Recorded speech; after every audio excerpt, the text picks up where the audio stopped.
In today's video, I will teach you how to make a Day of the Dead photo effect using PicMonkey. Let's get started.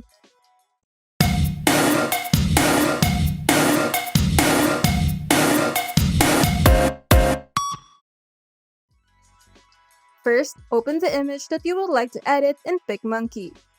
Now, on the sidebar, go to Effects and select Black and White. Now, press the paintbrush icon, switch to the Brush tab, and change the size of your brush, then paint over your subject's face. If you accidentally went over some areas where you wouldn't want to apply the effect on, simply switch to the Erase tab and erase the effect using the Erase brush.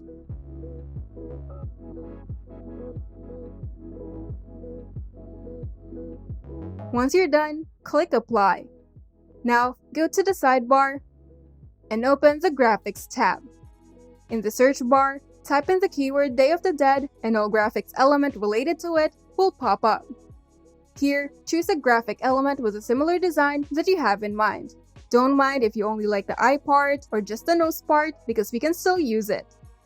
For example, I like the eye design on this one, but I'm not really a fan of the rest of the face. So, right-click on the graphics and select Crop Image. Now, crop the graphics element as close to the design that you want.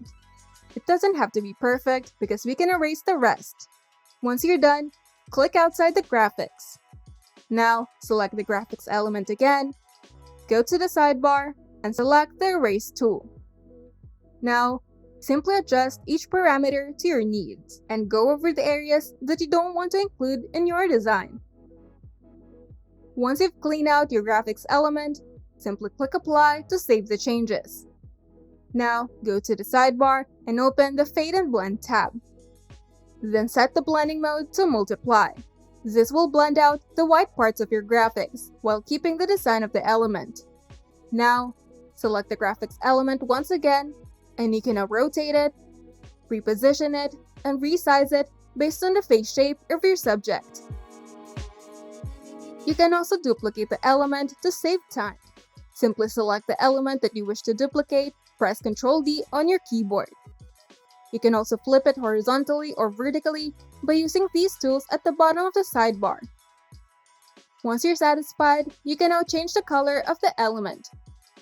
Make sure that the graphics element is selected, then go to the sidebar and select Change Color. Now choose your preferred color from the color presets or color spectrum.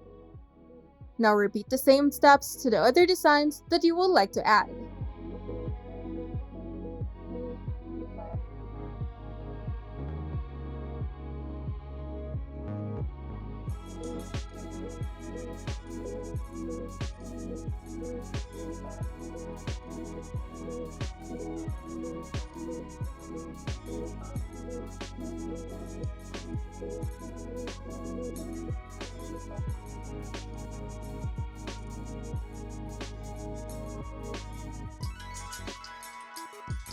And once you're satisfied, you can now save it to your computer or share it to your social media. If you find this video helpful, make sure to leave a like and subscribe. And if you want to see more tutorials, turn on the notification bell to get notified whenever we upload new videos.